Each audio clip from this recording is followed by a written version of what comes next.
बदलापूर अत्याचार प्रकरणातला मुख्य आरोपी अक्षय शिंदेचा मृत्यू झालाय।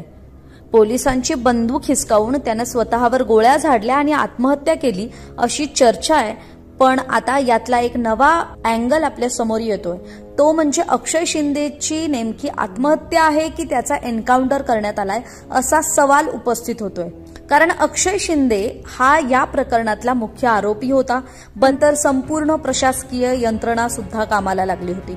अगदी गृहमंत्री देवेंद्र फडणवीसांनी, मुख्यमंत्री एकनाथ शिंदेंनी हा खटला फास्ट ट्रॅक कोर्टात चालवण्याचे आदेशही दिले होते।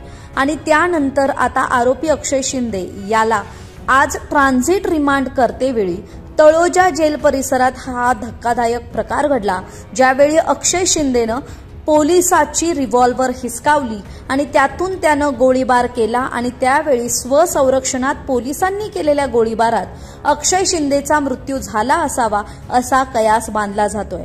त्यामुळे आता या प्रकरणावरून पुन्हा एकदा राजकारण तापलेलं दिसतंय। पोलिसांनी जर हलगर्जीपणा केला असेल तर याची चौकशी केली जावी असं खुद्द शिवसेना शिंदे गटाचे मुख्य प्रवक्ते संजय शिरसाट यांनी म्हटलंय। म्हणजे सत्ताधारी पक्षातल्याच एका नेत्यानं ही महत्वाची मागणी केली आहे। तर आता अक्षय शिंदेच्या मृत्यूवरून काही प्रश्न उपस्थित होतात, ते म्हणजे खरंच ही आत्महत्या नसून फेक एन्काउंटर आहे का? पोलिसांची बंदूक आधीच लोड कशी होती? म्हणजे जर अक्षय शिंदेनं एखाद्या पोलीस अधिकाऱ्याची बंदूक हिसकावली असेल तर ती आधीच लोड होती का, जेणेकरून अक्षयनं जेव्हा गोळीबार केला त्यावेळी सेल्फ डिफेन्स खातर पोलिसांना सुद्धा गोळीबार करावा लागला।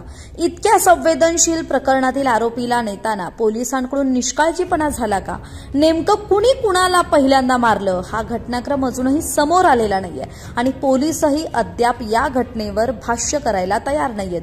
त्यामुळे हा प्रश्न अनुत्तरित राहतो की अक्षय शिंदेचा मृत्यू झालाय का, तर ती बातमी खरी आहे, पण अक्षय शिंदेची ही आत्महत्या आहे की एन्काउंटर आहे याविषयी आपल्याला अजूनही पोलिसांकडून अधिकृत अशी माहिती मिळाली